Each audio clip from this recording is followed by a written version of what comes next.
I don't understand why selling stuff is so tough. Now, I don't know what to do to earn a bit of money. The urban management officers keep confiscating everything. Chinese society is sinking into the economic darkness of 2025. Rampant injustice, from unpaid workers' wages to CEOs fleeing accountability, reveals a society stripped of morality and justice. Once thriving commercial streets are now rows of shuttered shops, cold padlocks symbolizing the death of hope. A delivery worker finds 700 yuan, his jacket left on a bridge while he vanishes. These are not mere personal tragedies, but warnings of a generation strangled by poverty and powerlessness. When hospitals are the only crowded places, when 1.4 billion people cannot spend because their pockets are empty, and when individuals must live stream at 4 a.m. to survive. These are signs of a nation collapsing. The government remains silent, society indifferent, and the people are abandoned in a nightmare with no escape. Without change, China will become a graveyard of shattered dreams, where the vulnerable are crushed under the boot of injustice. I'm a 37-year-old children's toy retailer whose business collapsed, leaving me with over 26 million renminbi in debt and my home mortgaged, and my husband divorced me. All my credit cards and loans have defaulted, and no one will lend me a single yuan despite the mountain of debt I carry. Today, my 89-year-old grandfather was hospitalized in critical condition, but I can't even afford the bus fare to visit him. Despite my lifelong optimism, these overwhelming debts have devastated my life and drained every support system. After 20 years of hard work in the real world and now nearing 40, I feel utterly defeated and trapped by my own. It's been so long since anyone asked how I'm doing. It's midnight now, and I'm standing by the roadside thinking of my childhood. I've messed up my life so badly. As a kid, I never imagined I'd grow up to live like this. At 38, I see no future. Every day in the shop, facing endless exhaustion. This disgusting truth, people who haven't been beaten down by society won't understand. In Changsha, an elderly person fell and 49 people passed by. Not a single one called the police. It wasn't until the old person stopped breathing. Honestly, I was shocked. I can understand why no one dared to help, but not even calling the police? I really didn't expect that. Don't come to Wuhan anymore. Lenovo stopped, Huaxin stopped, Foxconn stopped, Tianma stopped, Songguang stopped, Yuxing stopped, Fanga stopped, Guangxuan stopped. Bank of China stopped too. Almost all the shops have shut down. Xipei stopped, Taotong stopped, Minshur stopped, Dongfeng stopped. What about food factories? Only a few, like 3 squirrels, the cigarette factory. And logistics, 26 are left. There are some jobs with food and lodging gathering at the metro station. But brothers, I don't recommend going. In this climate, if someone scams you, at least they've got a job in hand. In 2025, China has transformed into an invisible iron cage, where the fundamental human right to freedom of movement is suffocated by draconian passport and exit controls.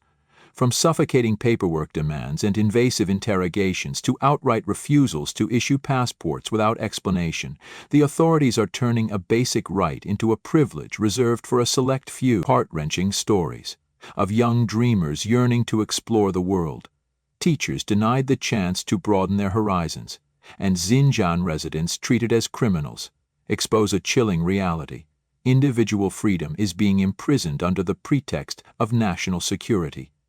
Is this the mark of a confident nation, or the fear of a regime trembling before its own people? On Chinese social media, a chorus of anguish echoes as citizens lament the near-impossible task of obtaining a passport. One user recounts, "I was locked in an interrogation room for over an hour just for planning a trip to Thailand. They scrutinized every detail of my itinerary, rummaged through my phone, and read every message. A single suspicious word was enough to block my exit." The passport application process has become a trial of identity. Citizens must submit employment certificates, labor contracts, proof of social insurance, and even letters from employers specifying the purpose of travel. In sensitive regions like Xinjiang, Fujian, Hebei, Jiangsu, Guangxi, or Jilin, Meiheku, passport issuance is all but frozen. A Henan resident fumes. "They rejected my passport application because my hometown is sensitive. They interrogated me for over 10 minutes, asking why I wanted to go to the U.S. Japan, maybe. America, forget it. The absurdity goes further. A young person in Yantai shares. I said I'm a live stream seller, fresh out of college. They asked why I didn't get a corporate job instead. They demanded my rental contract, bank transfer records, and scoured my messages. My privacy was stripped bare, but I didn't dare resist. They even banned me from checking my phone, sneering, "Busy, huh?" It was terrifying. Xinjiang residents face blatant discrimination, one says. I went to renew my passport with 3 months left before expiration. They said my Xinjiang hukou meant I couldn't be treated like others. They demanded travel agency invoices and proof of tourism. When I asked why, they just said new rules. All I want is to move freely, yet I'm treated like a felon. These stories are not mere individual plights, but evidence of a deliberate system designed to sever citizens' ties to the outside world. Exiting the country, dreams shattered in a web of control. If obtaining a passport is hell, crossing the border is a labyrinth with no exit. At checkpoints, travelers face relentless scrutiny. Luggage, phones, chat histories, and invitation letters are dissected. A missing return ticket, unverified employment, or a hint of not returning can lead to immediate rejection. A student shares, I was grilled for 50 minutes at customs. They demanded to know my major, my school's location, and whether I'd return. I hesitated and they pounced, checking my messages and photos. I was lucky to be prepped beforehand or I'd have been denied.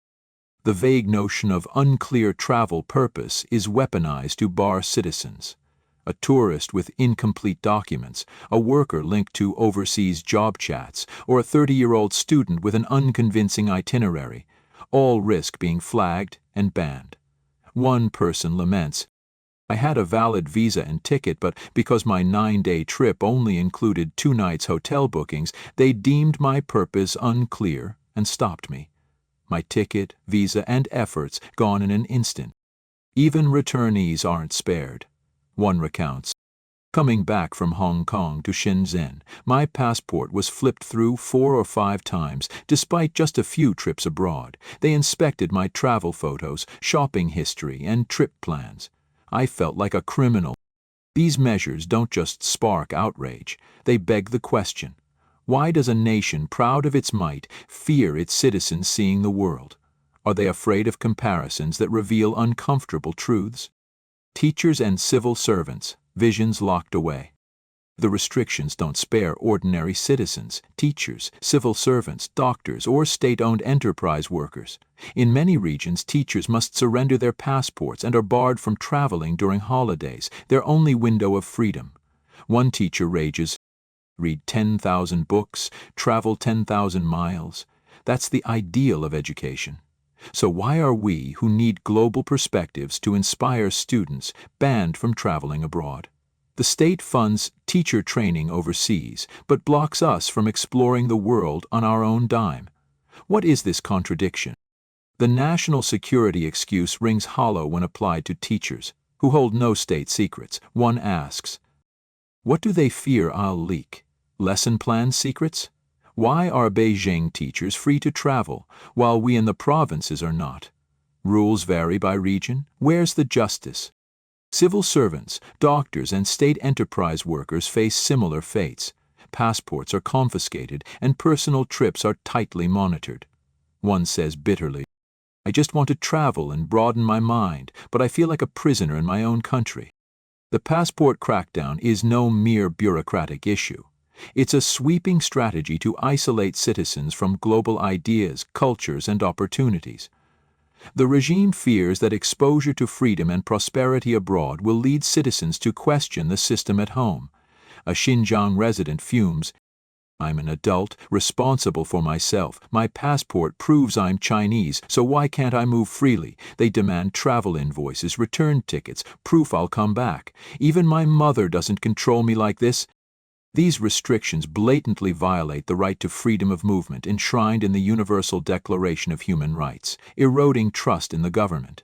When teachers can't learn, youth can't explore, and citizens are treated as threats for wanting to travel, society loses its spark for innovation and growth. Regional discrimination, targeting Xinjiang, Fujian, or Hebei, lays bare stark inequities. Why are Beijingers freer than those in the provinces? Why are Xinjiang residents branded as risks just for their hukou? This is a system lacking transparency, where power is wielded to oppress, not protect. The Chinese people must rise to reclaim their right to freedom of movement, a right no pretext can justify stealing. The government must transparentize passport processes, lift baseless restrictions, and respect privacy. Teachers, civil servants, and all citizens deserve to explore the world, learn from other cultures, and bring knowledge back to build their nation. If national security is the excuse, apply it only where truly needed, not to blanket every citizen with suspicion. If the goal is to curb illegal migration, create a better life at home instead of erecting invisible walls. A strong nation doesn't cage its people in distrust, but empowers them with freedom and trust. Break the iron cage of control and restore the right to move freely. Only then will China become a nation where individual dreams take flight, not one where they are crushed by passports forever out of reach. Many mainland Chinese netizens are complaining. Getting a passport now for overseas travel is getting harder and harder. Aren't border checks way too strict? I just entered the room for processing and wasn't released for over an hour, non-stop grilling me about why I'm going to Thailand. You keyboard-tapping wannabes dreaming of going abroad probably can't even clear customs now. Some people think that once they have a passport, they can just fly to Cambodia. But you can't. If you can't show proof of employment or proper travel documents, they won't let you on the plane. Some say they want to transit through Kuala Lumpur to Thailand, but if you don't have a return ticket, forget it. Better just stay put at home. It's 2025. If you still don't have a passport, take note. This year it's especially difficult. Even if you present formal paperwork from a labor agency or travel company, many places still refuse to issue one.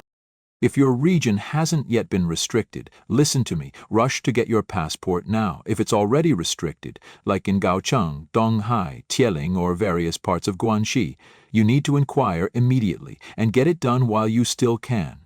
There are long queues everywhere. Over the past few days, several friends back home all wanted to apply for passports to go abroad, but they ran into a problem. At home, you now need to submit a huge amount of documentation. Last year, if you went to Shanghai, you could get it done easily. Now, wherever you go, they send you back to your native place to handle it. So applying elsewhere is no different than doing it at home. If you say you're traveling, they require your employer's proof of employment, social insurance contributions, and a letter from your company stating this employee will go on vacation from month X to month Y. Only then will you get the passport. After that, the local police station will re-review and investigate. If you say you're going for work, they'll demand even more documents. Ordinary people simply can't provide them. I have another friend in Hubei who's also struggling to get a passport. So friends who want to go abroad, take advantage of any local leniency now and get your passport first. Otherwise, it will be a nightmare later. Many regions in China have already stopped issuing passports. They've been locked down.